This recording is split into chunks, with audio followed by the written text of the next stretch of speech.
Hello students, good afternoon. My self Lavkush Mishra. जैसा कि आप लोग जानते हैं, आप लोगों को सोशल साइंस पढ़ाते हैं क्लास 10th का, और ज्योग्राफी का चैप्टर है मैन्युफैक्चरिंग इंडस्ट्रीज, है ना, जिसका पहला लेक्चर आपको पढ़ा चुके हैं, ऐप पर अवेलेबल है आपके। आज हम लोग स्टार्ट करेंगे लेक्चर नंबर 2, इसी चैप्टर का लेक्चर नंबर 2। तो लेक्चर नंबर 1 जहां से खत्म किए थे, जितना पढ़ा करके, उसी के आगे जो है लेक्चर नंबर 2 स्टार्ट करते हैं। ठीक है, तो लेक्चर नंबर 2 में देखिए क्या है। लेक्चर नंबर 2 में है type of industries on the basis of material use. ठीक है, type of industries on the basis of, किस बेसिस पे? Basis of material use. क्या मटेरियल यूज होता है? तो इसके बिहाफ पर जो है दो टाइप में इसको डिवाइड किया गया है ना, पहले भी बता चुके हैं। एग्रो बेस्ड इंडस्ट्रीज होता है और मिनरल बेस्ड इंडस्ट्रीज होता है, बता चुके हैं क्लासिफिकेशन ऑफ इंडस्ट्रीज में। तो एग्रो बेस्ड इंडस्ट्रीज में क्या होता है कि वे इंडस्ट्रीज जिनको रॉ मटेरियल एग्रीकल्चर सेक्टर से मिलता है, प्राइमरी सेक्टर से मिलता है।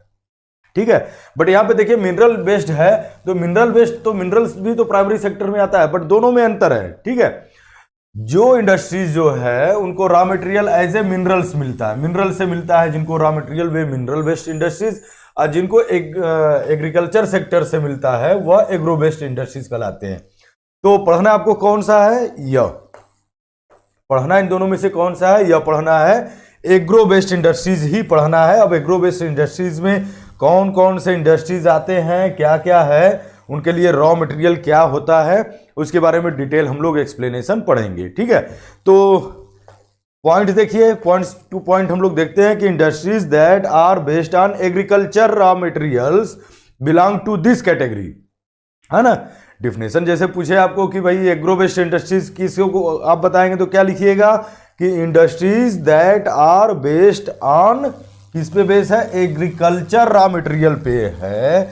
एग्रीकल्चर रॉ मटेरियल पे जो बिलोंग कर रहा है, जिससे बिलोंग कर रहा है, वे इस कैटेगरी में आते हैं। किस कैटेगरी में? कि एग्रो बेस्ड इंडस्ट्रीज में आते हैं। जैसे फॉर एग्जांपल कॉटन है ना, जूट है, शुगर है इंडस्ट्रीज, सिल्क, वुलेन, टेक्सटाइल, ये सब इंडस्ट्रीज जो है वह एग्रो बेस्ड इंडस्ट्रीज कहलाएंगे। ठीक है, ये सब इंडस्ट्रीज जो cotton industries, jute, sugar, silk, woollen, textile, ये इंडस्ट्रीज जो है वह एग्रो बेस्ड इंडस्ट्रीज कहलाएंगे, क्योंकि इन इंडस्ट्रीज को रॉ मटेरियल जो है वह एग्रीकल्चर सेक्टर से मिल रहा है। ठीक है, बारी बारी से देखते हैं टेक्सटाइल इंडस्ट्रीज के बारे में। ठीक है, देखिए इसमें कुछ डाटा वगैरह है, आप बिल्कुल इसको तैयार कर लीजिएगा, याद कर लीजिएगा, क्योंकि जब एग्जामिनेशन में आप लिखेंगे तो कुछ डाटा वगैरह अच्छे से पुटअप करेंगे अपने एक्सप्लेनेशन में, तो ज़्यादा बेटर रहेगा। तो पहले हम लोग बारी बारी से पढ़ते हैं क्या? Textile industries. तो this industry contribute significant to industrial production. Total industrial production जो होता है उसमें इसका कंट्रीब्यूशन कितने परसेंट है? 14% है। Employment generate 35 million person directly है, समझ लीजिए डायरेक्टली है। And foreign exchange earning about 24.6%। ये तीन चीजों पे ध्यान दीजिएगा कि जो टेक्सटाइल इंडस्ट्रीज है वह कह रहा है कि this industry contribute significantly to industrial production. Total industrial production जो इंडिया में होता है उसमें टेक्सटाइल इंडस्ट्री जो है उसका कंट्रीब्यूशन कितना है? 14% है। एम्प्लॉयमेंट जनरेशन टेक्सटाइल इंडस्ट्रीज में 35 मिलियन पर्सन डायरेक्टली इंगेज्ड है। यहां डायरेक्टली देखिए, अगर डायरेक्टली 35 मिलियन पर्सन इसमें इंगेज हैं, तो इनडायरेक्टली इससे कई गुना अधिक हो सकते हैं। ठीक है, दूसरी चीज कि foreign exchange earning, foreign exchange है ना, विदेशी मुद्रा जो हमें प्राप्त होती है टेक्सटाइल इंडस्ट्रीज जो है उससे, जो फिनिश गुड्स होता है उसको एक्सपोर्ट करके जो फॉरेन करेंसी हमें मिलती है, फॉरेन एक्सचेंज वर्ड आया है, वह टोटल जो अर्न होता है फॉरेन एक्सचेंज इंडिया को, उसका 24.6%, मतलब नियर अबाउट 1/4 आप मान लीजिए, नियर अबाउट 1/4 वह only and only textile industry से होता है, मतलब कि बहुत बड़ा अमाउंट है। नेक्स्ट पॉइंट आपको बता रहे हैं जीडीपी के बारे में। It also contribute 4% toward GDP. कितना परसेंट? 4%। टोटल इंडिया की जीडीपी में टेक्सटाइल इंडस्ट्रीज का अकेले जो है कंट्रीब्यूशन 4% है, बहुत बड़ा कंट्रीब्यूशन है 4%, समझ लीजिए, ठीक है। It is the second largest industries, textile industries जो है वह इंडिया का सेकेंड लार्जेस्ट इंडस्ट्री है, सेकेंड लार्जेस्ट इंडस्ट्री है आफ्टर एग्रीकल्चर। एग्रीकल्चर तो सबसे बड़ा है ही ना, पता है ना आपको, एग्रीकल्चर सेक्टर तो सबसे बड़ा है ही एग्रीकल्चर। तो एग्रीकल्चर के बाद जो टेक्सटाइल इंडस्ट्री वह सेकेंड लार्जेस्ट इंडस्ट्री है and processing unique position in the Indian economy. Indian economy में इसका एक जो है यूनिक पोजीशन है। यूनिक पोजीशन क्यों है? क्योंकि देखिए यहां से देखिए, यह सेकेंड लार्जेस्ट इंडस्ट्री है, इसलिए जीडीपी में इसका कंट्रीब्यूशन 4% है। फॉरेन एक्सचेंज का 24.6%, नियर अबाउट 1/4% इसका कंट्रीब्यूशन है। टोटल इंडस्ट्रियल प्रोडक्शन का 14% अकेले टेक्सटाइल इंडस्ट्रीज का है, और इसमें अधिक से अधिक लोग जो है 35 मिलियन पर्सन जो है डायरेक्टली इंगेज हैं, और इसे कई गुना अधिक जो है वह इनडायरेक्टली इसमें इंगेज है। तो इसलिए यह जो है इंडियन इकोनॉमी के लिए क्या है, टेक्सटाइल इंडस्ट्री का जो पोजीशन है वह पोजीशन कैसा पोजीशन है, एक यूनिक पोजीशन है। अगर पूछे कि क्यों यूनिक पोजीशन है तो ये सब सारी चीजें आप बताएंगे कि भाई इसलिए जो है यह यूनिक पोजीशन इसका है, ठीक है। और इसमें देखिए, it is the only industries in the country that is self reliant and complete in the whole chain from raw material to the highest value added products. ध्यान दीजिएगा जो सेंटेंस है, it is the only industry, यह अकलौता ऐसा industry है, only industries country का है जो सेल्फ रियलेंट है, कंप्लीट द होल चेन, और कंप्लीट करता है होल चेन को। होल चेन का मतलब यहां पे क्या हुआ कि फ्रॉम रॉ मटेरियल से लेकर के हाईएस्ट वैल्यू एडेड प्रोडक्ट तक जो है यह सेल्फ रियलेंट इंडस्ट्रीज है, और कंप्लीट जो है वैल्यू चेन को कंप्लीट करता है। रॉ मटेरियल से लेकर के highest value added product, highest value, raw material तो की वैल्यू कम होती है लेकिन जो प्रोडक्शन होता है वह हाई वैल्यू का होता है। तो यह एक लौता इस तरह का इंडस्ट्रीज है, ठीक है। कौन सी? Textile industries. आइए कॉटन इंडस्ट्रीज की बात करते हैं। अब इसकी कॉटन इंडस्ट्रीज की बात करते हैं, ठीक है। पॉइंट टू पॉइंट इसमें देखिए, एंशिएंट टाइम की बात कर रहा है कि ancient time cotton textile were produced with hand spinning. Ancient time में, पुराने समय में, है ना, पुराने समय में भी तो हम लोग कपड़े पहनते थे ना, हमारे फोरफादर्स पुराने 500-1000 साल पहले भी कपड़े पहनते थे। बट कैसे कपड़े पहनते थे कि जो कॉटन टेक्सटाइल था were produced with hand spinning. मतलब हैंड स्पिनिंग का मतलब क्या हुआ? Hand spinning and handloom weaving technique. Handloom weaving technique, जो कपड़े बनते थे पुराने समय में, एंशिएंट टाइम में 500-1000 साल पहले, वह हाथों से बनते थे। आज प्रेजेंट टाइम में हम लोग कपड़े बनते तो मशीनों से बन रहे हैं ना, आफ्टर इंडस्ट्रियल रिवोल्यूशन जो है मशीनों से बनने लगे। लेकिन पहले भी जब कपड़े बनते थे तो जो पहले के समय में कॉटन टेक्सटाइल था वह हैंड स्पिनिंग और हैंडलूम वीविंग टेक्निक से बनते थे। After the 18th century powerloom come into use. After the 18th century, 18th century के बाद, मतलब आफ्टर 18th सेंचुरी मतलब जब इंडस्ट्रियल रिवोल्यूशन होता है उसके बाद। इंडस्ट्रियल रिवोल्यूशन कहाँ से स्टार्ट होता है? इंग्लैंड से स्टार्ट होता है, और फिर धीरे धीरे पूरे यूरोप और यूरोपियन कंट्री इंडिया आती हैं, तो इंडिया में भी आता है। तो पावरलूम जो है, पावरलूम का मतलब यहाँ पे अब हैंड स्पिनिंग नहीं या हैंडलूम नहीं बल्कि पावरलूम, मतलब मशीनें पावर से चलने लगी, ठीक है। मशीनों के द्वारा जो है कपड़े की वीविंग होने लगी। एज ऑन 30 नवंबर 2011, देखिए अभी लेटेस्ट डाटा यह 13 नवंबर 2011 का बता रहा है, there were nearly 1946 cotton and human made fibre textile mill in the country. Latest data है 21st सेंचुरी का, 2011 30 नवंबर तक का, कि नियरली 1946, बहुत अधिक है ना, पूरे देश भर में, इंडिया में 1946 कॉटन और human made fibre textile mills India में हैं, ठीक है। जिसमें से अबाउट 80%, किसमें से? इनमें से 1946 जो कॉटन मिल्स हैं, इसमें से लगभग 80% जो हैं कॉटन मिल्स जो हैं वह प्राइवेट सेक्टर में है। वह किस में है? प्राइवेट सेक्टर में। प्राइवेट और पब्लिक सेक्टर भी बता चुके हैं आपको। तो जितनी कॉटन मिल्स यहाँ पे इंडिया में है 1946 है, इसका 80% प्राइवेट सेक्टर के पास है। बाकी जो बचा मतलब कितने परसेंट? 20% ना। तो 20% क्या है? पब्लिक सेक्टर में है। ठीक है, पब्लिक और कोऑपरेटिव सेक्टर में बाकी है, मतलब 80% प्राइवेट सेक्टर के हाथ में है, बाकी बचा जो 20% वह पब्लिक और कोऑपरेटिव सेक्टर में है। फर्स्ट कॉटन टेक्सटाइल मिल्स, यह भी एक नंबर क्वेश्चन पूछता है ना कि फर्स्ट कॉटन टेक्सटाइल मिल्स कब स्टेब्लिश हुआ इंडिया में? तो कब हुआ? वह मुंबई में हुआ। ठीक है, आज हम लोग मुंबई कर रहे हैं, पहले बंबई कहते थे, उसके भी पहले बॉम्बे कहते थे। तो बॉम्बे उस टाइम में नाम था, बॉम्बे से फिर बंबई हुआ, बंबई से फिर आज के डेट में मुंबई हुआ।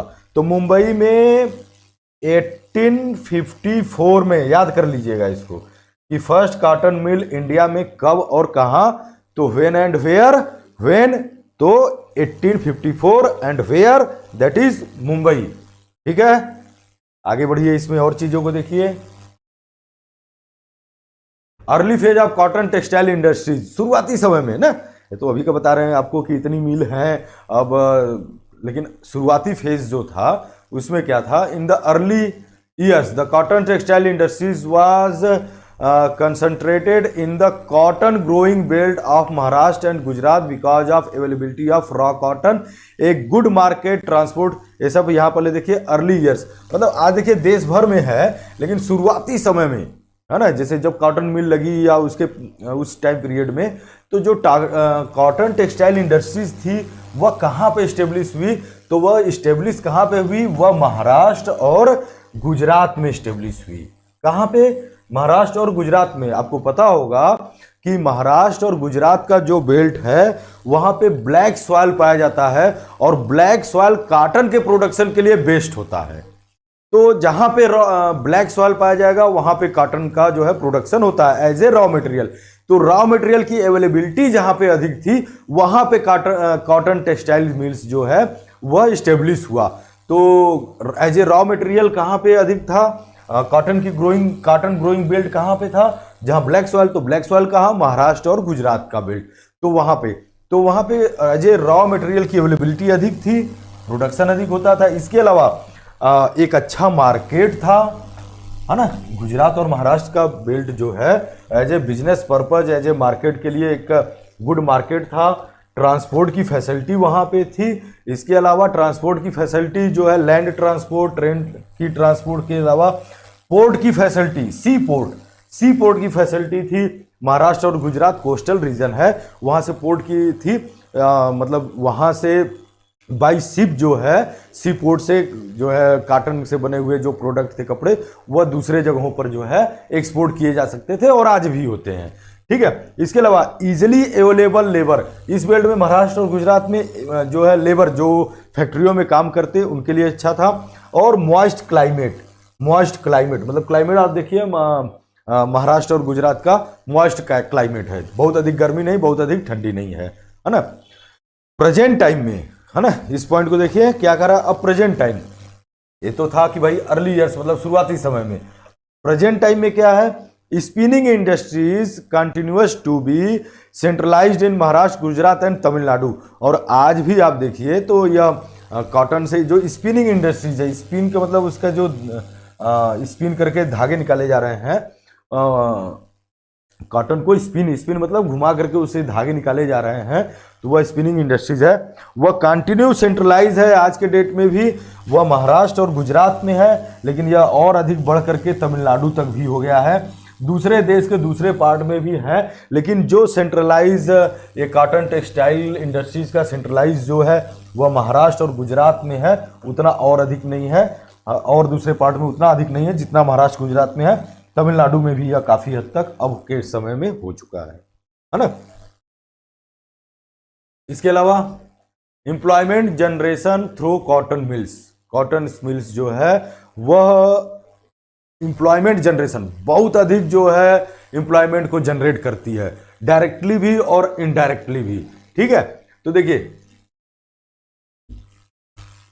पहले पॉइंट में देखिए दिस इंडस्ट्रीज, कौन सी इंडस्ट्रीज? Cotton mills. या कॉटन इंडस्ट्री जो है, कॉटन टेक्सटाइल इंडस्ट्री जो है उसकी बात कर रहे हैं। This industries provide livelihood of farmer. किसके लिए लाइवलीहुड है? फार्मर्स, जो कॉटन का प्रोडक्शन कर रहे हैं ना, कपास, रुई जिसे हम कहते हैं या कपास हिंदी में कहते हैं, तो उसका जो उत्पादन कर रहे हैं किसान, जो ब्लैक सॉइल वाला एरिया, महाराष्ट्र और गुजरात वाला बेल्ट है ना, फार्मर्स के लिए लाइवलीहुड है। कॉटन बॉल प्लकर्स, अब उससे जो है कॉटन का बॉल बना रहे हैं। अब किसान ने कॉटन का प्रोडक्शन किया, वो कॉटन खूब हो गया, कॉटन का बॉल प्लकर, अब वो कॉटन का बॉल बना रहे हैं।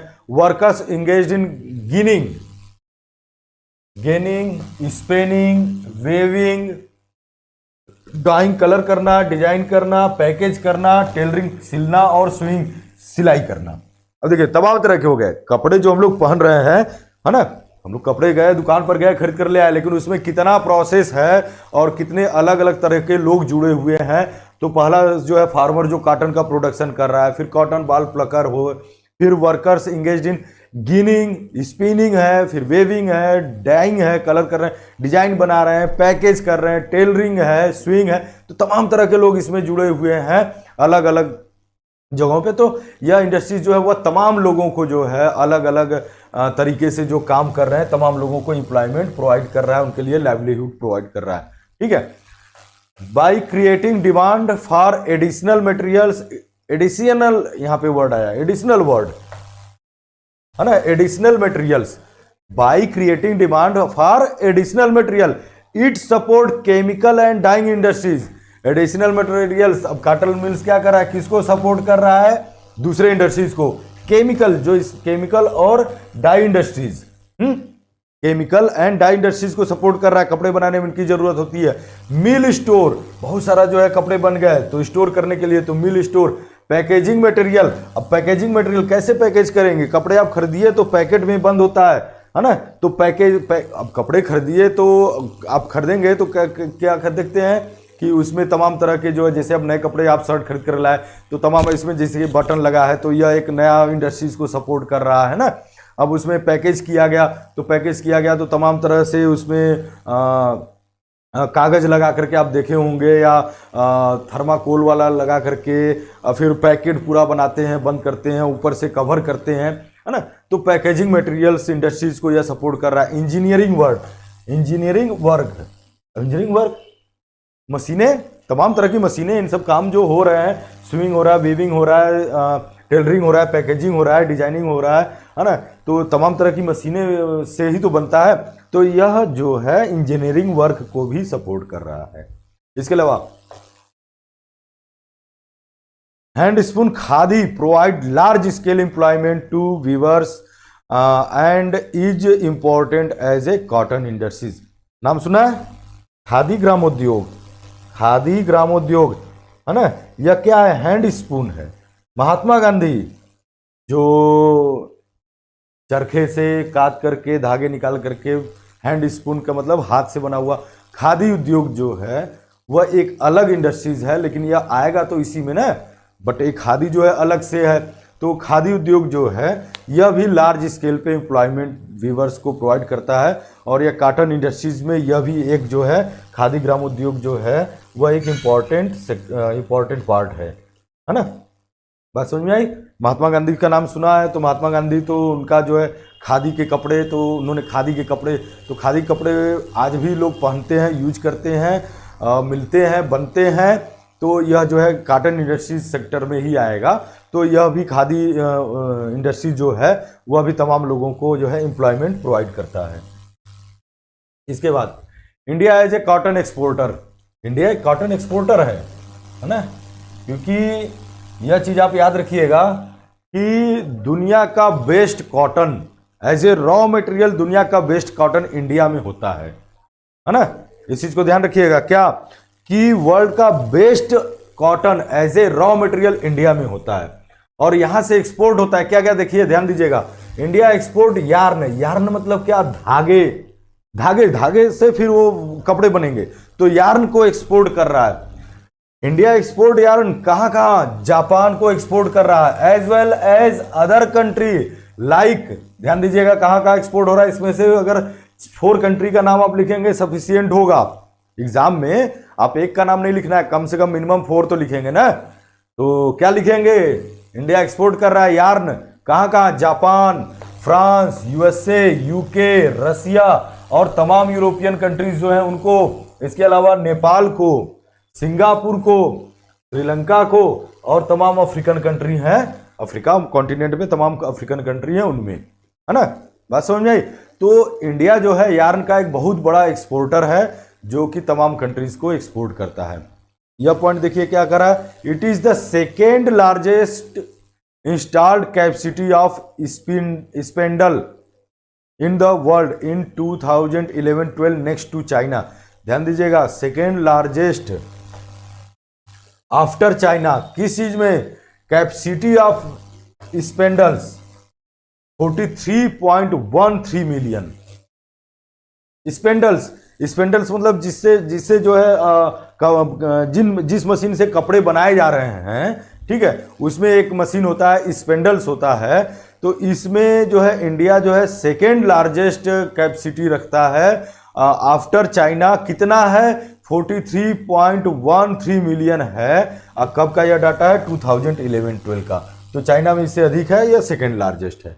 इसके अलावा its share is 25% in the world trade off cotton yarn. Share इसका जो ये बताया ना, इंडिया एक्सपोर्ट कर रहा है यार्न तमाम कंट्रीज में, तो एक्सपोर्ट कर रहा है, तो इसका शेयर जो है वर्ल्ड ट्रेड में, किस वर्ल्ड ट्रेड में? कॉटन यार्न का। कॉटन यार्न का वर्ल्ड ट्रेड में जो शेयर है वह कितना है? 25% है जो इंडिया एक्सपोर्ट कर रहा है। बहुत बड़ा हो गया ना। अकेले केवल इंडिया का शेयर जो है वर्ल्ड ट्रेड में, कॉटन यार्न के वर्ल्ड ट्रेड में इंडिया का ओनली जो है 25% है। तो 25% बहुत बड़ा हो गया ना। लेकिन गारमेंट का शेयर जो है, गारमेंट मतलब अब ये तो धागा है ना, कॉटन यार्न धागा है, धागा हम बेच रहे हैं, तमाम कंट्री खरीद रहे हैं वो अपना अपने, लेकिन वो धागा हम बेच रहे हैं, अदर कंट्री को एक्सपोर्ट कर रहे हैं, वो अपने देश में कपड़े बना रहे हैं। जैसे हमने फ्रांस को एक्सपोर्ट किया, जापान को किया, तो धागा हमने बना करके दे दिया, अब वो कपड़े उससे वहां पे बना रहे हैं। लेकिन उसी धागे से अगर हम कपड़े बना करके हम एक्सपोर्ट कर रहे हैं तो नहीं हो रहा है। कितना है? अब वर्ल्ड ट्रेड में केवल 4% है। मतलब यहाँ के कपड़े नहीं वर्ल्ड मार्केट में सेल हो रहे हैं, बल्कि केवल कॉटन यार्न हो रहा है। तो कॉटन यार्न जो है 25% और यह जो है केवल 4% है, तो बहुत कम है ना। But our trade in garments is only 4% in the world total. World total में केवल 4% कंट्रीब्यूशन है, जबकि अगर कॉटन यार्न का है तो 25% है। तो ये दोनों बातें जो है वह अलग अलग हो जा रही हैं कि जब हम लोग कॉटन यार्न एक्सपोर्ट कर रहे हैं तो शेयर वर्ल्ड ट्रेड में 25% है, लेकिन कपड़े बना करके जब से बेच रहे हैं, एक्सपोर्ट कर रहे हैं अदर कंट्री में, तो उसका वर्ल्ड ट्रेड में कंट्रीब्यूशन केवल 4% है। ठीक है। Challenge cotton in textile industries के पास चैलेंज क्या क्या चुनौतियां हैं, है ना, मुश्किलें क्या क्या हैं, कॉटन टेक्सटाइल इंडस्ट्रीज को क्या क्या मुश्किलों का सामना करना पड़ रहा है ना। तो देखिएगा, cotton industries have made significant increase in the production of good quality long staple cotton 356 lakh bales of 170 kilogram each during 2011-12, but the need to import to is still there because of high demand। देखिएगा, जो यह बता रहा है कि production जो रहा है गुड क्वालिटी का लॉन्ग स्टेपल कॉटन, मतलब कि 356 लाख बेल्स मतलब बॉल बनाया जा रहा है, 356 लाख बनाया जा रहा है। कितने कॉटन में से? 170 किलोग्राम ईच। अगर 170 किलोग्राम कॉटन है तो उससे जो है गुड क्वालिटी, अच्छी क्वालिटी का लॉन्ग स्टेपल कॉटन जो है वो कितने बेल्स बनाए? बेल्स मतलब बॉल। अब कितना बड़ा होता है? इतना बड़ा बड़ा बॉल जो है 356 लाख बनाया जा रहा है। तो ऐसे तो लग रहा है कि बहुत अधिक है ना। कितने में से कितना कॉटन यूज कर रहे हैं? 170 किलोग्राम। तो 170 किलोग्राम में से 170 किलोग्राम में से 356 लाख बेल्स बनाए जा रहे हैं, और भी गुड क्वालिटी के, है ना। लेकिन क्या है, है क्या मुश्किल? क्या है? High demand. डिमांड कितनी है? बहुत अधिक है, इससे कई गुना अधिक है। तो डिमांड अधिक, यहाँ पे देखने में तो लग रहा है 170 किलोग्राम में से 356 लाख बना दे रहे हैं, लेकिन एक्चुअल में क्या है कि डिमांड बहुत अधिक है इसकी, है ना। अभी बताया ना कॉटन यार्न का 25% शेयर है, तो दूसरे देश जो है बहुत अधिक जो है डिमांड कर रहे हैं, तो जितनी डिमांड है उसके हिसाब से फिर भी यह कम हो जा रहा है। तो यह एक चैलेंज है कि डिमांड जो है वर्ल्ड ट्रेड में इसका बहुत अधिक है, उसके हिसाब से यह देखने पे तो लगेगा कि नहीं 170 किलोग्राम में से 356 लाख बेल्स बनाए जा रहे हैं, मतलब बहुत बन रहा है ना, लेकिन डिमांड जो है उससे कहीं ज्यादा है, तो इसलिए यह एक मुश्किल इसके लिए है, एक चैलेंज है। दूसरी चीज कि जो यह कॉटन टेक्सटाइल इंडस्ट्रीज है ये सफर कर रहा है किस चीज से, किस प्रॉब्लम से आउटडेटेड मशीनरी। भारत में जो मशीनरी है, मशीनें हैं, वह आउटडेटेड है। आउटडेटेड मतलब पुरानी हो चुकी हैं, नई नई टेक्नोलॉजी आती रहती है, तो नई टेक्नोलॉजी आ रही है, नई मशीनें आ रही हैं, वह नहीं, पुरानी मशीनें जो हैं वह लगी हुई हैं, आउटडेटेड मशीनरीज है, ठीक है, जिसकी वजह से हो क्या रहा है, लो प्रोडक्टिविटी कम है। जब पुरानी मशीनें हो जाती है ना, अब मशीन है, अब उसका एक लगाया आप मान लीजिए, तो मशीन है, किसी भी तरह का मशीन मान लीजिए, तो उसका है काम करने का, प्रॉपर वे में काम करने का एज हो गया भाई 10 साल तक या प्रॉपर वे में करेगा, लेकिन 10 साल के बाद जब वह धीरे धीरे तो उसकी जो प्रोडक्टिविटी होगी वह धीरे धीरे कम हो जाती है। अब उसको 20 साल 25 साल तक चलाते रहिए तो वह पहले जैसा जो है वह काम नहीं करेगा। जैसे एग्जाम्पल के तौर पे, जैसे आप मोटरसाइकिल लीजिए, आप मोटरसाइकिल जब नया खरीदेंगे और 10 साल के बाद, तो दोनों में अंतर आएगा, है ना। आप नया खरीदे तो 2 साल 3 साल 4 साल 5 साल तक बहुत बढ़िया चलेगा, लेकिन जैसे जैसे ड्यूरेशन बढ़ता जाएगा अब वो आउटडेटेड होता जाएगा, तो 10 साल के बाद भी अगर उसी से चला रहे हैं, 12 साल 15 साल 20 साल तक चलाते रहे, तो कहाँ से नए वाले के जैसा काम नहीं करेगा, प्रोडक्टिविटी इसकी कम हो जाएगी, माइलेज कम हो जाएगा मोटरसाइकिल की, या तमाम मुश्किलें आ जाएंगी ना। तो यही चीज़ यहाँ पे भी है कॉटन टेक्सटाइल इंडस्ट्रीज में, कि जो मशीनरीज हैं वह आउटडेटेड हो चुकी हैं, जिसकी वजह से प्रोडक्टिविटी क्या हो रही है, वह कम हो रही है। इसके अलावा इरेगुलर पावर सप्लाई, अब बिजली नहीं रहेगी तो कहाँ से चलेगा मशीन, इरेगुलर है, 24 घंटा मिले तब ना, तो इरेगुलर है, कभी 24 घंटा मिल ही नहीं रहा है, कभी लाइट आया तो गया, तो तमाम। खैर अभी का देखिए तो इंडिया भर में एक कि भाई इलेक्ट्रिसिटी अधिक से अधिक मिल रही है, ऐसा सुनने को मिल रहा है, लेकिन अब आज की बात नहीं कर रहे हैं, तो पहले की बात करें, 10 साल पहले तक था कि इलेक्ट्रिसिटी की समस्या थी, हर जगहों पर थी। आज भी समस्या है, ऐसा नहीं है कि उस समस्या खत्म हो गया। तो कॉटन टेक्सटाइल इंडस्ट्रीज में क्या है कि पावर सप्लाई इरेगुलर है, जिसकी वजह से प्रोडक्टिविटी कम होती है। इसके अलावा stiff competition from the synthetic fibre industries. अब कॉटन टैक्सटाइल इंडस्ट्रीज के लिए बहुत कड़े कंपटीशन को इसको झेलना पड़ रहा है। क्यों? अब तो यह सिंथेटिक फाइबर आ गया ना, सिंथेटिक फाइबर आ जाने की वजह से अब कॉटन टेक्सटाइल इंडस्ट्रीज को काफ़ी जो है बड़ा कंपटीशन जो है इसके सामने हो गया, क्योंकि सिंथेटिक फाइबर जो है उससे बने हुए गारमेंट्स सस्ते मिल जा रहे हैं, तो सस्ते हैं तो लोग खरीद ले रहे हैं। अब कॉटन के कपड़े महंगे मिल रहे हैं, तो लोग उतना नहीं। तो ये चीज़ें हैं कि सिंथेटिक फाइबर इंडस्ट्रीज़ के आने से अब कॉटन टेक्सटाइल इंडस्ट्रीज़ को काफ़ी स्टिफ जो है कंपटीशन का सामना करना पड़ रहा है। ठीक है, अब आते हैं नेक्स्ट, जूट टेक्सटाइल, है ना। जूट टेक्सटाइल्स, जूट से बने हुए सामान आप देखे होंगे। आप देखिए चीनी के, आलू के बोरे होते हैं ना, तो बोरे होते हैं तो मोटे मोटे रस्सी होते हैं, तो किससे बने होते हैं? जूट के बने होते हैं। और जूट के, वो केवल मैं बोरे का एग्जांपल क्यों दे रहा हूँ, जूट से बने हुए बैग, कैरी बैग और तमाम बहुत सारी चीज़ें जो है जूट से बनते हैं। तो ये जूट जो है वह रॉ मटेरियल है, इसके बारे में देखिए आप समझ जाएंगे। ठीक है, India is the largest producer of raw jute and jute goods. India is the largest producer है, बहुत बड़ा प्रोड्यूसर है raw jute and jute goods. Raw jute का मतलब जो एज ए रॉ मटेरियल है, और रॉ मटेरियल से जब फिनिश्ड गुड्स बनाया जा रहा है तो जूट के बने हुए सामान, मतलब कच्चा जूट और यह उसके जूट से बने हुए सामान का एक लार्जेस्ट प्रोड्यूसर है। ठीक है, it stand second in the jute export after Bangladesh. This is the, India is the second largest jute exporter after Bangladesh. Bangladesh के बाद इंडिया जो है सेकेंड लार्जेस्ट जूट एक्सपोर्टर है। ठीक है, the jute industries support 3.7 lakh worker directly, है ना, ध्यान दीजिएगा। जूट इंडस्ट्री जो है सपोर्ट कर रहा है कितने, 3.7 लाख वर्कर्स को directly, and indirectly 40 lakh small and marginal farmers को who cultivate jute and mesta in the year 2010-11। देखिए यह कब का बता रहे हैं, आपको जो डाटा बता रहे हैं 2010-11 का बता रहे हैं।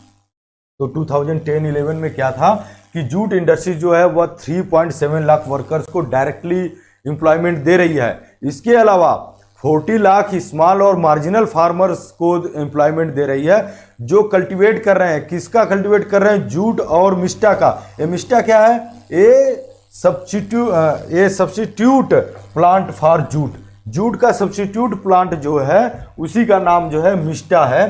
तो ये जूट और मिस्टा का जो कल्टीवेशन कर रहे हैं 40 लाख स्मॉल और मार्जिनल फार्मर, उनको भी एम्प्लॉयमेंट दे रहा है, उनको उनके लाइवलीहुड के लिए भी यह काम कर रहा है। अब इसमें दो वर्ड आया है तो देखिए उसका भी कि आप कहेंगे भाई यह स्मॉल फार्मर और मार्जिनल फार्मर क्या होता है।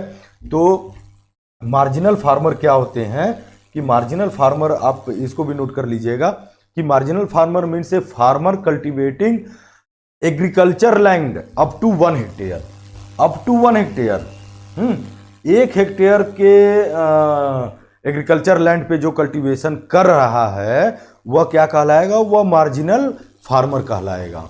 और स्मॉल फार्मर किसको कहेंगे भाई, स्मॉल फार्मर किसको कहेंगे कि means a farmer cultivating agriculture land more than 1 hectare, more than 1 hectare, ठीक है। और स्मॉल फार्मर के बाद फिर बिग फार्मर भी आएंगे, बड़े किसान भी आएंगे।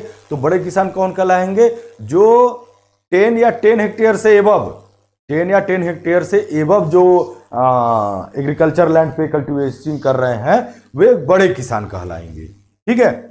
तो मार्जिनल फार्मर और स्मॉल फार्मर को, ऐसे 40 लाख फार्मर्स को यह जूट इंडस्ट्री जो है वह लाइवलीहुड दे रहा है इनको, ठीक है। इसके अलावा द फर्स्ट जूट मिल, यह भी आप याद रखिए, जैसे आप कॉटन मिल्स का देखे ना, पहली कॉटन मिल्स जो है वह 1854 में मुंबई में, तो पहली जूट मिल जो है वह आई वह कोलकाता में, पहले कलकत्ता नाम था ना, अब कोलकाता है। तो 1859 में किस जगह पे, रिसरा नामक जगह पे, है ना, कोलकाता में रिसरा नामक जगह पे यह पहली जो है जूट मिल स्टेब्लिश हुई 1859 में, ठीक है। यह वाला पॉइंट देखिए, आफ्टर पार्टीशन, ठीक है, इंडिया का पार्टीशन हुआ ना 1947 में पार्टीशन हुआ, तो ईस्ट बंगाल और वेस्ट बंगाल ईस्ट पाकिस्तान और वेस्ट पाकिस्तान बने, और जो ईस्ट पाकिस्तान था वही बाद में फिर 1971 के वार में जो है वह एक बांग्लादेश के तौर पे नया कंट्री बना। तो after partition in India 1947 the jute mill remains in India about 3/4 of jute producing area went to Bangladesh, east Pakistan. बाकी जो है वह बांग्लादेश में चला गया, जो कि उस समय में क्या था, ईस्ट पाकिस्तान था, है ना, क्या था, ईस्ट पाकिस्तान। ईस्ट पाकिस्तान कब बना, 16 दिसंबर 1971 को,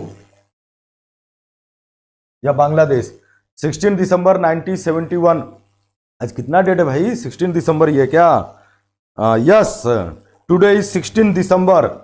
देखिए आपको पढ़ा भी रहा हूँ और आज हिस्टोरिकल डेट आज है ही, है ना। 16 दिसंबर 1971 को इंडिया पाकिस्तान के वार में 16 दिसंबर को पाकिस्तान की 93,000 आर्मी सरेंडर कर देती है, और पाकिस्तान दो हिस्सों में जो बटा था, वह एक हिस्सा जो ईस्ट पाकिस्तान था वह अलग हो जाता है, ठीक है, और एक नया कंट्री जो है जनरेट होता है। वह कंट्री का क्या नाम होता है, जो आज प्रेजेंट टाइम में आप देख रहे हैं, वह बांग्लादेश हो जाता है। बट 1947 में जब पार्टीशन हुआ था तो पाकिस्तान दो तरफ था, एक जो पाकिस्तान आज आप देख रहे हैं वह वेस्ट पाकिस्तान, और जो बांग्लादेश देख रहे हैं वह ईस्ट पाकिस्तान था। तो वही ईस्ट पाकिस्तान 1971 में 16 दिसंबर को हार जाता है पाकिस्तान से। तो एक वेस्ट पाकिस्तान, केवल पाकिस्तान, वह उतना रह गया, ये वाला हिस्सा जो है वह बांग्लादेश के तौर पे आज हमारे सामने मौजूद है ना।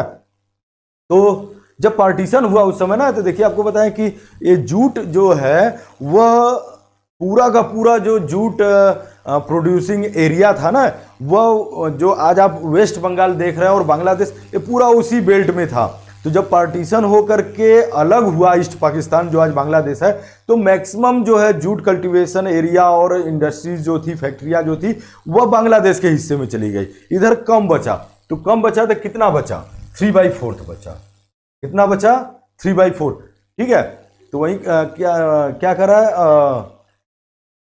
After partition in India 47 the jute mill remained in India.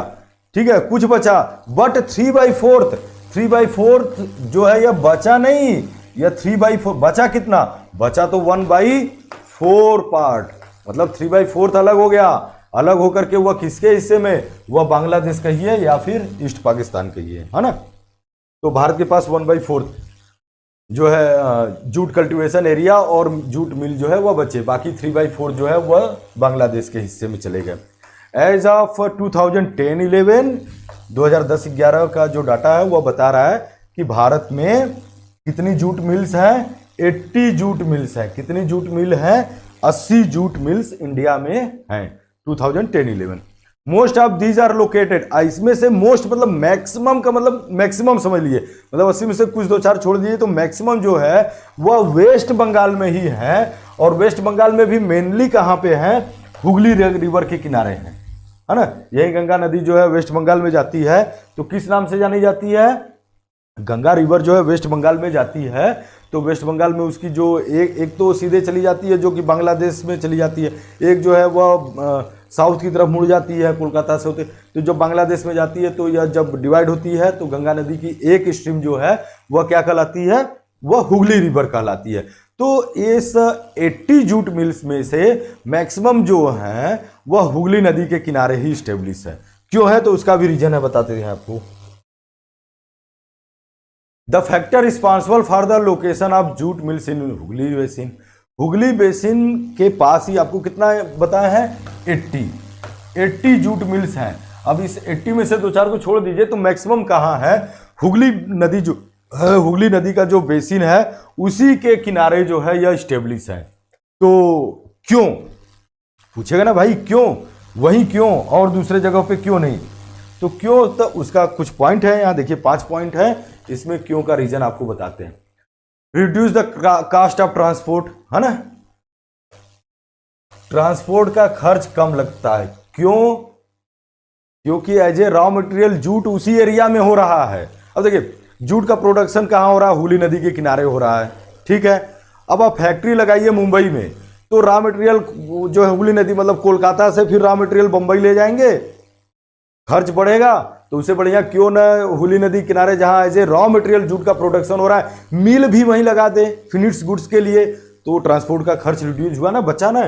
तो इसलिए जूट मिल वहां पे हैं क्योंकि रॉ मटेरियल भी वहीं पे है। इसके अलावा एक्सपेंसिव वाटर ट्रांसपोर्ट, अब हुगली नदी जो है के द्वारा जो है ट्रांसपोर्ट, इसके अलावा कोलकाता सी पोर्ट है, वहां से दूसरे देशों को एक्सपोर्ट करना है तो वहां से कर दिए, तो ट्रांसपोर्ट की अवेलेबिलिटी है, वाटर ट्रांसपोर्ट है। नेटवर्क ऑफ रेलवे, कोलकाता छोटा मोटा शहर नहीं ना है, मेट्रोपॉलिटन सिटी है, तो नेटवर्क ऑफ रेलवे है, रोडवेज है, वाटरवेज है, मतलब ट्रांसपोर्ट की भरपूर फैसिलिटी जो है उस बेल्ट में है।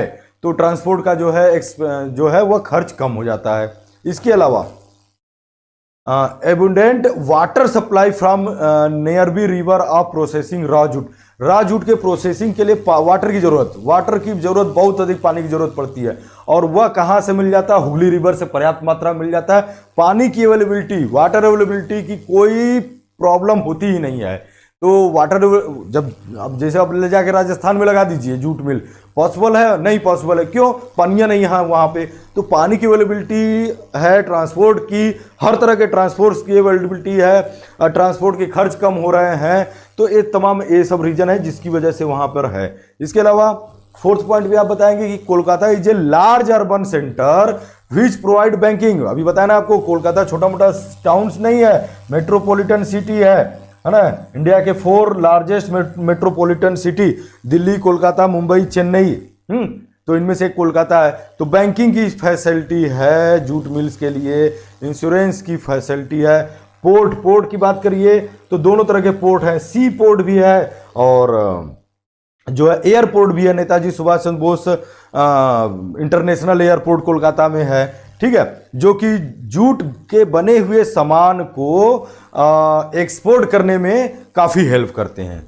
इसके अलावा चीप लेबर, जूट मिल में काम करने के लिए चीप लेबर, सस्ते लेबर, मतलब जिनका चार्जेज, जिनके लेबर चार्ज बहुत कम है, तो चीप लेबर मिल जाते हैं। वेस्ट बंगाल से मिल जाते हैं। तमाम लोग जो है कोलकाता में काम करने जाते हैं, जैसे कि बिहार, उड़ीसा और यूपी से, तो यहाँ से सस्ते लेबर बिहार से, उड़ीसा से और उत्तर प्रदेश से वहाँ पे मिल जाते हैं। तो यहाँ से लोग migrant labour, as a migrant labour वहाँ जाकर काम करते हैं। तो लेबर की जो है काम करने के जो वर्कर्स हैं जूट मिल में काम करने की, उनकी अवेलेबिलिटी और सस्ते में जो है हो जाती है। इसलिए जो है हुगली नदी के किनारे का आसपास, कोलकाता के आसपास का एरिया जो है, वहाँ पे मैक्सिमम 80 में से मैक्सिमम जूट मिल जो है वहाँ पे इस्टेब्लिश है। ठीक है, आगे देखिए इसमें फिर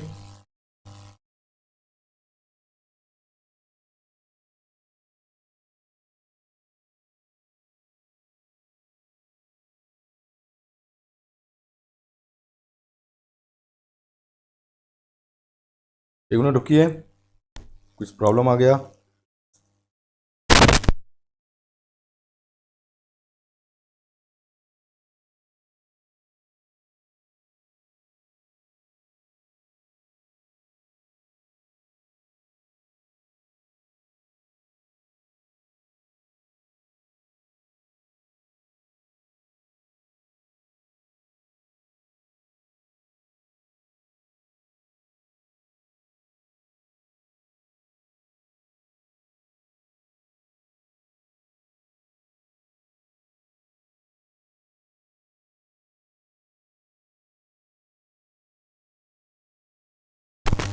चलिए स्टूडेंट्स आगे बढ़ते हैं। Challenge for jute industries. अब जूट जैसे कॉटन इंडस्ट्रीज के लिए क्या क्या जो है समस्या आई थी ना, तो जूट इंडस्ट्रीज के लिए भी क्या क्या प्रॉब्लम क्रिएट हो रहे हैं, क्या क्या चैलेंज है, वह देख लीजिए बारी बारी से। तो देखिए क्या है, पहला है challenge faced by the industries include stiff competition in international market. International market में सिंथेटिक सब्स्टिट्यूट, जूट से बने हुए जो गुड्स होते हैं उनके जगह पे सिंथेटिक सब्सटेंस आ गया। अब देखिए पॉलीथीन, सबसे बड़ी समस्या यही है ना।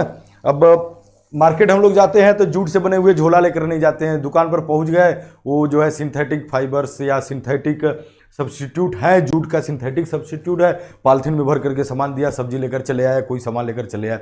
तो ये एक जो है दूसरे की इंटरनेशनल मार्केट का मतलब यहाँ पे यह है कि यह केवल इंडिया की बात नहीं है, पूरी दुनिया भर की बात है। और इसके अलावा इंटरनेशनल मार्केट में दूसरे भी जूट ग्रोइंग कंट्री हैं। पहले तो बांग्लादेश ही है पहले नंबर पे, दूसरे नंबर पे इंडिया है, ठीक है। लेकिन अभी में क्या है कि जूट ग्रोइंग कंट्रीज की संख्या बढ़ गई है। इंडिया बांग्लादेश के अलावा फिलीपींस हो गए हैं, यहाँ भी हो रहा है, थाईलैंड में हो रहा है, ब्राजील में हो रहा है, इजिप्ट में हो रहा है। तो अब इंटरनेशनल मार्केट में क्या है कि कंपटीशन बढ़ गया है, सिंथेटिक सब्स्टिट्यूट उसका आ गया है। तो जूट के बने हुए बोरा हो जिसमें चीनी या आलू, मैं बताया कि आप देखे होंगे, या उसके बने हुए झोले होते हैं, तो कहाँ को लो हम लोग यूज कर रहे हैं। तो एक कंपटीशन जो है बढ़ा है। इसके अलावा internal demand has increase due to the government policy of mandatory use of jute packaging in many products. It is advise that in order of stimulate demand the products need to be diversified. ठीक है, the internal demand has increase due to the government policy of mandatory use of jute packaging. जैसे government भी अब जो है क्या कि पहले तो जूट इंडस्ट्रीज था तो जूट के यूज कर रहे, उसका सब्स्टिट्यूट आने पे जूट इंडस्ट्रीज को काफ़ी नुकसान हुआ। फिर गवर्नमेंट की पॉलिसी है कि नहीं, जो है पॉलीथीन को क्लोज किया जाए। आप देखें पॉलीथीन को यूज हो रहा है ना, बट गवर्नमेंट ने बंद कर दिया। बंद कर दिया का मतलब कि अब जूट से बने हुए जो है झोले हों या इस तरह के जो भी चीज़ें हैं तो उसका यूज किया जाए, उसको बढ़ावा दिया जाए। तो डिमांड फिर से बढ़ गई, क्या की डिमांड उसकी फिर से बढ़ गई। ठीक है, तो it is advise that an order to stimulate demand. जब डिमांड अब बढ़ गई, तो डिमांड बढ़ गई, तो अब इसके लिए क्या है कि यह अलग अलग तरीके के जो है डाइवर्सिटी मतलब अलग अलग तरीके के जो है बनाए यूज। जैसे आप देखिए कि तमाम जो है सिंथेटिक सब्स्टिट्यूट जो है उसके जो कैरी बैग आते हैं वो तमाम तरह के डिजाइनों में आते हैं, कलरफुल भी आते हैं, है ना। बट जूट वाले में भी यह है कि उसमें भी डाइवर्सिटी लाया जाए।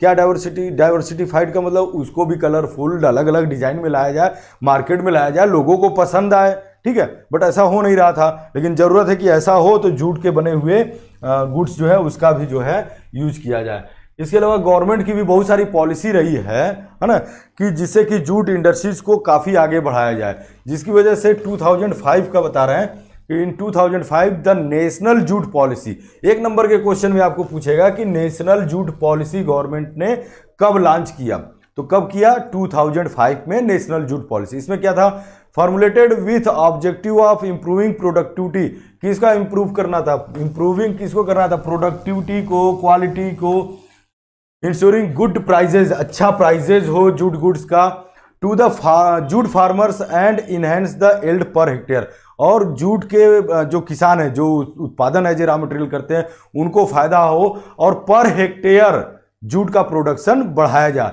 तो इन सब चीजों को लेकर के नेशनल जूट पॉलिसी गवर्नमेंट ने 2005 में बनाया। The main market of jute, दुनिया में मेन मार्केट जहां से जूट के बने हुए सामान को एक्सपोर्ट किया जा सकता है वह कहां है, यूएसए है, कनाडा है, रसिया है, यूके है, ऑस्ट्रेलिया है और बहुत सारे अरबियन कंट्री है, जहां पर कि जूट गुड्स का एक्सपोर्ट जो है हम लोग करते हैं। कहां कहां पे करते हैं, यूएसए जो एक्सपोर्ट हम लोग करते हैं पूछेगा तो इसमें से 3-4 कंट्री का नाम लिख दीजिएगा। यूएसए को करते हैं, ये अच्छा मार्केट है, मतलब होने को और भी बहुत तमाम कंट्रीज में करते हैं, बट अच्छा मार्केट जो है, गुड मार्केट जो है वह कौन कौन सा है, यूएसए है, कनाडा है, रसिया, यूके, ऑस्ट्रेलिया और अरबियन कंट्री हैं। Next point, the growing global concern of environment friendly and biodegradable materials has again open the opportunity of jute produce. The growing global concern of environment friendly, अब environment friendly के लिए जो है synthetic substitute जो है वह environment के लिए अच्छे नहीं है, तो इन्वायरमेंट के लिए या इन्वायरमेंट फ्रेंडली का कौन सा है, वह जूट से बना हुआ सामान है। वह होता क्या, वह बायोडिग्रेडेबल होता है, ठीक है, इसलिए इन्वायरमेंट फ्रेंडली है। तो अब बायोडिग्रेडेबल है यह जूट, तो अब गवर्नमेंट की पॉलिसी है कि भाई पॉलिथीन से बने हुए या सिंथेटिक सब्स्टिट्यूट जो उससे बने हुए जो भी चीज़ें उनका यूज, जो बायोडिग्रेडेबल है उसका यूज किया जाए, तो उसका यूज किया जाए। तो अब जूट का बना हुआ सामान बायोडिग्रेडेबल है, तो अब क्या हो गया कि यह अगेन फिर से एक अच्छी अपॉर्चुनिटी है जूट इंडस्ट्रीज के लिए कि यह फिर से अच्छे से स्टेब्लिश हो और बहुत तेजी से ग्रो करें, एक अच्छी अपॉर्चुनिटी इनको मिली है। बट समस्या क्या है, आपको बताएं कि इसमें भी है कि जितनी डिमांड है उस डिमांड को यह कंप्लीट करें, है ना, और क्या करें कि उसमें डिजाइन, अच्छे डिजाइन में और अच्छे कलरफुल जो है वह जूट के बने हुए सामान को बनाया जाए। अब आते हैं शुगर इंडस्ट्रीज, है ना, चीनी उद्योग पे। तो इंडिया स्टैंड सेकेंड, इसकी बात करें ध्यान दीजिएगा, चीनी उद्योग, raw material sugar cane. Sugar industries जो है एग्रो बेस्ड इंडस्ट्रीज है, इसके लिए रॉ मटेरियल क्या होगा, रॉ मटेरियल शुगर केन है। तो इसमें देखिए क्या आपको बता रहे हैं कि India stand second world in second position है इसका वर्ल्ड में, किसमें, शुगर प्रोडक्शन, शुगर के प्रोडक्शन में, और फर्स्ट पोजीशन है किसमें, गुड़ एंड खंडसारी बनाने में। जो गांव वाले लोग होंगे जानते होंगे गुड़ और खाड़, यहाँ पे खंडसारी जो है, गुड़ आप देख रहे हैं ना, गुड़ एंड खंडसारी, खंडसारी खाड़ जिसको हम लोग कहते हैं, मतलब जो कच्चा पदार्थ होता है, जब शुगर केन का जो जूस होता है उसको खौलाया जाता है आग में, आग पे ऊपर बर्तन रख करके बड़ा सा, जब नीचे से आग लगा कर खौलाया जाता है तो खोल खोल करके वह जो है क्या होता है, जिसमें उसमें वाटर यूपरेट हो जाता है, वाटर यूपरेट हो जाता है, जो बचता है, जो गाढ़ा पदार्थ बचता है वह क्या होता है, वह खंडसारी होता है। और वह जब और ठंडा जब हो जाता है तो उसको जो है वो लपेट देते हैं गोल गोल लड्डू की तरह, तो वह गुड़ बन जाता है। तो वह क्या है, इसको बनाने में जो है यह फर्स्ट पोजीशन पे, वर्ल्ड में पहला पोजीशन इंडिया का है। और उसी शुगर केन का जब शुगर मिल में जा रहा है, चीनी बन रहा है, तो चीनी के प्रोडक्शन में इंडिया का कौन सा पोजीशन है, वह वर्ल्ड में सेकेंड पोजीशन है, ठीक है। The raw material use in this industries, sugar industries के लिए रॉ मटेरियल क्या है बताया ना आपको, क्या है, शुगर केन है, ठीक है, क्या है, शुगर केन है, ठीक है, शुगर केन, गन्ने से चीनी बनती है, आपको पता है, मैक्सिमम तो इसी से बनती है, बाकी और दूसरे भी चीज़ हैं उनसे भी बनाया जाता है चीनी को, बट जो है बेस्ट जो है वह क्या है, या लार्जेस्ट जो प्रोड्यूसर जो है एज ए रॉ मटेरियल चीनी के लिए क्या है, यह शुगर केन है। In 2010-11 there were 662 sugar mill in the country. ध्यान दीजिएगा डाटा पे, 2010-11 का ही लगभग आपको डाटा बता रहे हैं कि 662 शुगर मिल जो है देश भर में थे। इनमें से मेनी स्टेट, कई स्टेट में थे, यूपी में कहाँ पे थे 662 में से, यह कहाँ यूपी में, बिहार में, महाराष्ट्र में, कर्नाटक में, तमिलनाडु में, आंध्र प्रदेश में, गुजरात में थे, इसके अलावा पंजाब, हरियाणा और मध्य प्रदेश में भी थे, ठीक है। लेकिन इन 662 में से 60% मिल जो है शुगर मिल वह केवल और केवल यूपी और बिहार में थे, ठीक है। मतलब ये जितने स्टेट को आपको बताया नाम, यूपी, बिहार, महाराष्ट्र, कर्नाटक, तमिलनाडु, आंध्र प्रदेश, गुजरात, पंजाब, हरियाणा, मध्य प्रदेश, तो इसमें सब में मिलाकर के 662 sugar mill, but only in 662 में से 60% शुगर मिल जो है वह केवल और केवल 2 स्टेट यूपी और बिहार में है, ठीक है। बाकी 40% में सब जगह है ना, महाराष्ट्र, कर्नाटक, तमिलनाडु, इन सब जगहों पे है। दिस इंडस्ट्रीज इज सीजनल, यह इंडस्ट्री जो है वह सीजनल है ना। एज ए नेचर अगर देखिए, अगर पूछे कि शुगर इंडस्ट्रीज क्या है, तो as a nature sugar industries जो है वह सीजनल इंडस्ट्रीज है।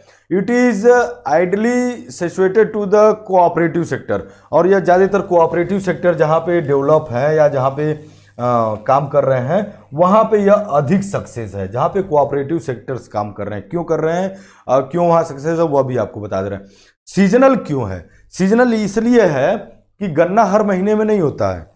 जैसे आप रबी, खरीफ और जायद के क्रॉप पढ़े हैं, तो जब एग्रीकल्चर पढ़ा रहे थे तो उसमें रबी क्रॉप, खरीफ क्रॉप, जायद या कैश क्रॉप आपको बताए थे। तो शुगर केन के बारे में बताया था कि यह शुगर केन जो है पूरे 1 साल लगता है इसके ग्रो होने में, इसके पूरा पैदावार होने में पूरे 12 महीने लग जाते हैं, पूरे 1 साल का इसका। ऐसा नहीं कि 4 महीने में हुआ कि गेहूं आपने बोया 4 महीने बाद काट दिया, तो ऐसा नहीं होता, ये पूरे साल भर लगता है, ठीक है। अब साल भर लगा, मान लीजिए कि दिसंबर में इसकी कटाई हुई, तो जब कटाई होगा तो तभी तो शुगर मिल में जाएगा। तो कटाई मान लीजिए दिसंबर जनवरी में हो रहा, तो उसी टाइम पीरियड में चीनी मिल में जाएगा, ठीक है। अब चीनी मिल में गया तो जनवरी, फरवरी, बहुत होगा मार्च तक में चीनी बना, उसके बाद चीनी मिल क्या हुआ, बंद हो जाएगा। क्यों, क्योंकि उसके लिए रॉ मटेरियल फिर नहीं मिल पाएगा ना। अब किसान दिसंबर में काट देगा गन्ने को, जनवरी में बोएगा, फिर दिसंबर में काटेगा, तो दिसंबर में जब गन्ने की कटाई होगी तो चीनी मिल में जाएगा, तो कितने दिन तक जाता रहेगा, कितने दिन तक गन्ना कटेगा, महीना, 2 महीना, 3 महीना, जब तक कटेगा तब तक शुगर मिल में जाएगा, as a raw material sugar cane मिलेगा। अब आप कहिए कि नहीं जून और जुलाई में, तो जून और जुलाई में भैया कहाँ से शुगर मिल चलेगा, उसके लिए रॉ मटेरियल रहेगा तब तो मिलेगा ना। तो रॉ मटेरियल है ही नहीं, गन्ना है ही नहीं, गन्ना तो जनवरी में लगाए, दिसंबर में कटेगा, तो जून और जुलाई महीने में शुगर मिल बंद है ना, उस समय तो रॉ मटेरियल मिलेगा नहीं, क्योंकि पैदावार और कब होगा, जनवरी में बोएंगे तो दिसंबर में कटेगा, तो कटेगा तब मिल में जाएगा। तो इसलिए जो है एज ए नेचर या जो है शुगर इंडस्ट्री जो है वह क्या है, सीजनल है। जब सीजन होता है तभी होता है, शुगर मिल 12 महीने नहीं चलता रहता है। इसके अलावा इन रिसेंट ईयर, पिछले कुछ सालों में, there is a tendency for the mill to concentrate in the southern western state, especially in Maharashtra. यह जो आपको बताए हैं यूपी और बिहार वाला बेल्ट, जहां पे कि मैं बताया हूं कि 60% जो है टोटल शुगर मिले हैं। अब यह इधर से धीरे धीरे शिफ्ट होकर के वह किधर शिफ्ट हो रहा है, वह महाराष्ट्र साइड में शिफ्ट हो रहा है। क्यों शिफ्ट हो रहा है, शिफ्ट इसलिए हो रहा है कि यूपी और बिहार में कोऑपरेटिव सेक्टर नहीं है। कोऑपरेटिव मतलब कोऑपरेट करके, आपको इसी चैप्टर में शुरुआत बताया कि दोनों के कोऑपरेट से चलना चाहिए, जो किसान है और जो मिल का मालिक है दोनों के कोऑपरेशन से चलेगा देन। तो यहाँ पे कोऑपरेशन नहीं है, लेकिन यहाँ पे क्या है, महाराष्ट्र में कोऑपरेटिव सेक्टर है, इसलिए यह जो है इधर से शिफ्ट होकर के वह कहाँ चला जा रहा है, महाराष्ट्र में चला जा रहा है शुगर मिल, है ना। This is because the cane produce here has a higher sucrose content and relatively cooler climate Maharashtra में अवेलेबल है। Also ensure a longer crushing season. यहाँ पे गन्ना जो है जब कूलर क्लाइमेट है तो वह लंबे समय तक रह सकता है। अदरवाइज जब यहाँ पे है जैसे कि आप मार्च के बाद देखिए गर्मी बढ़ने लगता है, तो अगर आप गन्ने को रखे हैं कहीं बाहर रखे हैं, फील्ड में रखे हैं ढेर सारा, तो धीरे धीरे क्या होगा, वह सब सूखने लगेगा, किसी काम का नहीं रह जाएगा, फिर वह आप देंगे शुगर मिल में तो नहीं। लेकिन यहाँ पे क्या है, कूलर क्लाइमेट है, तो इसकी वजह से जो है यह लंबे समय तक चल सकता है। चैलेंज शुगर इंडस्ट्रीज के लिए चैलेंज क्या है, देखिएगा शुगर इंडस्ट्रीज के लिए चैलेंज क्या है। Major challenge include the seasonal nature of the industries. जो बताया सबसे बड़ा तो यही है कि यह 12 महीने इंडस्ट्रीज नहीं चलती है। क्यों 12 महीने? क्योंकि यह बाय नेचर जो है यह सीजनल इंडस्ट्रीज है। जब इसको रॉ मटेरियल ही नहीं मिलेगा तो यह इंडस्ट्री जो है, चीनी मिल जो है 12 महीने नहीं चलेगी। तो जो काम करने वाले वर्कर्स भी मिल में हैं, उनका काम भी क्या होता है, सीजनल होता है। कोई भी चीनी मिल का मालिक जो है, अगर चीनी बन रही है तो वह मान लीजिए 4 महीने उसमें काम हो रहा है, तो 4 महीने का जो है उनको पैसा देगी। ऐसा तो नहीं करेगी कि नहीं उनको 12 महीने दे पैसा, तो ये भी है, तो नहीं देती है। तो इसलिए ये रीज़न रहा है कि आप ध्यान दीजिएगा, यूपी और बिहार में तमाम शुगर मिल्स जो है वह बंद हो गई। क्यों बंद हो गई? क्योंकि इनका नेचर जो है, इस इंडस्ट्रीज़ का नेचर जो है सीजनल है। अब इनको वर्कर को 12 महीने पैसे भी नहीं देंगे और 12 महीने काम फिर कैसे, 12 महीने काम ही नहीं रहेगा तो 12 महीने पैसे नहीं देंगे, तो वर्कर्स का मिलना, और फिर 4 महीने चला तो 8 महीने बंद पड़ा हुआ है। तो धीरे धीरे क्या हुआ कि, और कोऑपरेट यहाँ पे है नहीं, किसान जो है वो उनको रॉ मटेरियल के तौर पे शुगर केन देगा, तो मिल मालिक से क्या कहेगा, हम जितना दिए उसके बदले में हमें कैश तुरंत दीजिए। कोऑपरेटिव सेक्टर में क्या होता है, जैसा कि महाराष्ट्र में सक्सेस है, तो वहाँ पे किसान अपना गन्ना ले जाके दे दिया, जो मिल का मालिक है वो कहेगा ठीक है एग्रीमेंट हो गया, हम शुगर बनाएंगे, मार्केट में हम सेल करेंगे, हमारे पास जैसे जैसे पैसा आएगा वैसे वैसे किसान को पैसा देते जाएंगे। तो कोऑपरेट हो रहा है। यहाँ पे यूपी बिहार में ऐसा नहीं है। तो एक जो है बड़ा जो है चैलेंज यह है। इसके अलावा old and inefficient method of production क्या है कि ओल्ड एंड इनएफिशिएंट मेथड है प्रोडक्शन का।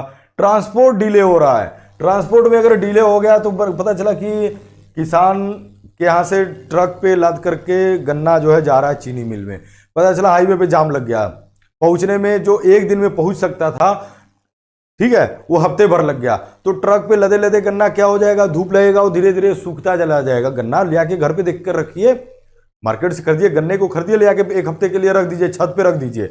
1 हफ्ते बाद देखिए जितना जूस उसमें से रस जो है पहले जब आप खरीद के लाए उतना मिल रहा है, 1 हफ्ते बाद आपको नहीं मिलेगा, सूख जाएगा।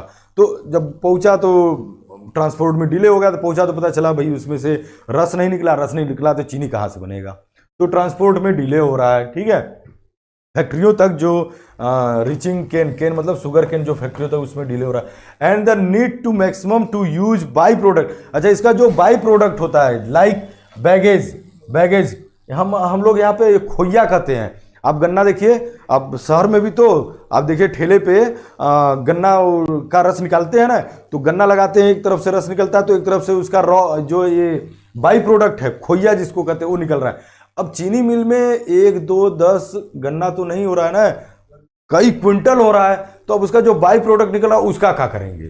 तो बहुत सारा है कि उसको फेंक देंगे, सड़ जाएगा, जला देंगे। जलाने पे भी तो इन्वायरमेंटल प्रॉब्लम होता है ना, कि जला देंगे तो इतना अधिक होता है कि समस्या है कि उसका करें तो करें क्या। उसका निस्तारण करना जो है वह इसके बाई प्रोडक्ट का होता है, मुश्किल हो जाता है। तो शुगर इंडस्ट्रीज के लिए तमाम जो है ये इतना जो है, इसमें आप इसी को अलग अलग पॉइंट वाइज भी लिख सकते हैं। जैसे जो मैं अंडरलाइन किया, सीजनल नेचर है इंडस्ट्रीज का पहला point, old inefficient method products का दूसरा पॉइंट है, ट्रांसपोर्ट का डिले हो रहा है अगला पॉइंट हो जाएगा, और इसका बाई प्रोडक्ट का या क्या यूज करें, कहाँ पे उसको फेंकें, क्या उसका करें, जो बाई प्रोडक्ट है जिसे हम लोग खोइया कहते हैं। तो ये तमाम जो है आप जो है ऐसे लिख सकते हैं, पॉइंट टू पॉइंट करके अलग अलग लिख सकते हैं, ठीक है। तो ये आपका जो है मैन्युफैक्चरिंग इंडस्ट्रीज का सेकेंड लेक्चर था। ध्यान दीजिएगा, सिलेबस में आपके इतना ही पढ़ना है, इतना ही, मतलब कि जैसे दो तरह के बताया ना आपको, मटेरियल यूज के बिहाफ पर दो तरह के इंडस्ट्रीज, एक एग्रो बेस्ड इंडस्ट्रीज, दूसरा मिनरल बेस्ड इंडस्ट्रीज। तो मिनरल बेस्ड इंडस्ट्रीज नहीं पढ़ना है, एग्रो बेस्ड इंडस्ट्रीज पढ़ना है। तो एग्रो बेस्ड इंडस्ट्रीज आपको पढ़ा दिए। इसके बाद पॉल्यूशन वगैरह होगा तो आप देख लीजिएगा, ठीक है। या पॉल्यूशन आप बायो में पढ़े ही हैं तो वही सब है, कोई अलग से जो है इंडस्ट्रियल पॉल्यूशन जो है अलग से कहीं कुछ नहीं है। यही जो पॉल्यूशन तमाम तरह के आप देख रहे हैं बायो में पढ़ा ही आपने है, वही यहाँ पे आपको यूज करना है, ठीक है स्टूडेंट। तो आज के लिए बस इतना ही, मिलते हैं नेक्स्ट क्लास में एक नए चैप्टर के साथ, नए लेक्चर के साथ। Okay, thank you.